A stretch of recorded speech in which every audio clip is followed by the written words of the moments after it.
Joined here at the Jewish Leadership Conference in New York by the former Israeli ambassador to Washington, Ron Dermer. Thank you so much for taking the time. We speak about this. Finally, an interview where I get a good view of the water of me? here. Well, you too. That goes without saying. Yes, but indeed. Yeah, pleasure to be here. Something like that. Thank you so much for taking the time. We speak so much now about this new Middle East, and the more time that goes on, it doesn't seem so new anymore. So what comes next? What's next at this point?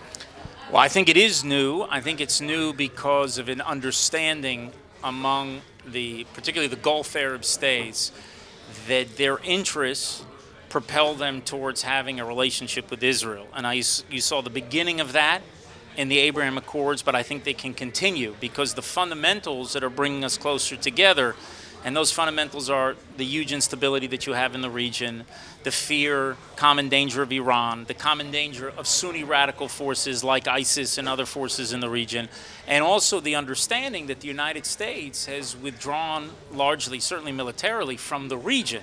And so therefore that brings us in the Arab world together.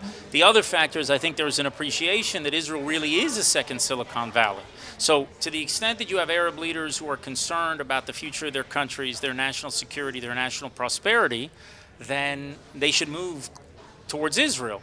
What I'd like to see is the American administration help facilitate that, and I spoke a little bit about that today, and Dan Sr. asked me, what my recommendation is to Joe Biden to win the Nobel Prize. I think he can do it, and I think an Israeli-Saudi peace would definitely be worthy of a Nobel Prize, but they have to get their policies right, and first and foremost, to confront Iran and not appease Iran. Ron Dermer pulling for Joe Biden to win the Nobel Prize. I'll take it. The elephant in the room right now, at least as far as I can see, is the fragility of the Israeli government in trying to make a major peace deal with a government that could be on its way out the door. Who knows, interim government after interim government, a possibility. How much will that play a factor in Washington trying to get a deal done with the Saudis and with Jerusalem, knowing that you don't know what you're going to be dealing with tomorrow? The question may be less about Washington than in the Gulf itself. Like, do they see that kind of stability? I don't know the answer to that question. One thing I can tell you, the Abraham Accords were hugely popular. There was no politics behind it. It was right, left, and center because Israel wasn't making all of these concessions that could be dangerous for the country. So Oslo was an incredibly controversial peace, and so you had Israel split between right and left.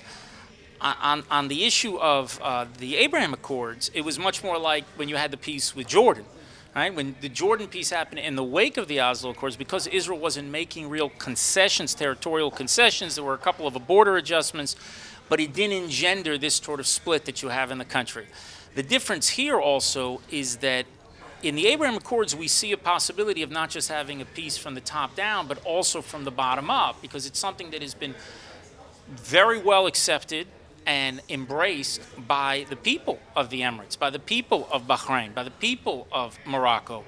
And I think that portends to what we can do in the future.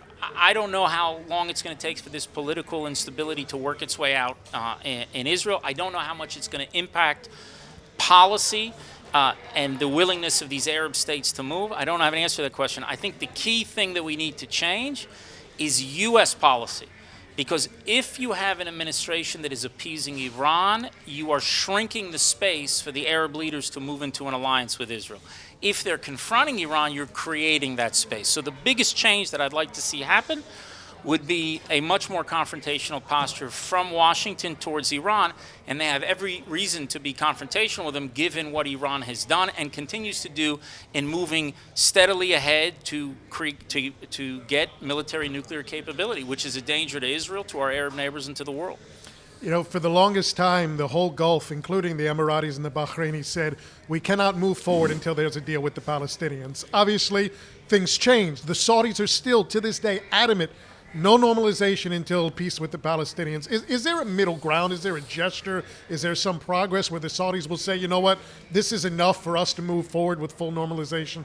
Look, a lot of public statements were made by a lot of people over a long period of time. You have to ask yourself, what is the interest of the Saudis? Do they have an interest to move into an alliance with Israel? And the answer is yes. Now, how do you then facilitate them doing that move? I actually think that the Palestinian issue complicates it. By putting the Palestinian issue front and center, you're making it harder for these Arab leaders to move closer to Israel. And I'm not sure if a lot of that idea that we have to solve the Palestinian issue is actually not coming from Washington rather than Saudi Arabia. I think what they should do, the Biden administration, is they can disagree with Trump on 99 out of 100 things. But the one thing they did right, and they said it during the campaign, I think the only positive thing that Biden and Harris said in their campaign in 2020 was they said something positive about the Abraham Accords. Well, they should ask themselves, how did that happen? Why did we succeed?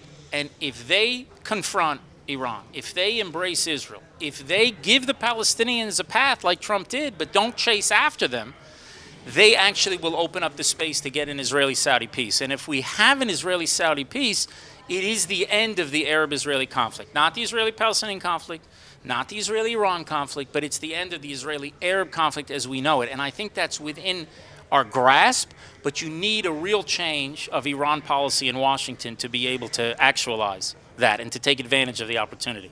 Ambassador Ron Dermer, thank you so much for the time and the insight. We appreciate you joining us. And thank you for the wonderful view of you and the river. Anytime I can help. Take care. Thank you.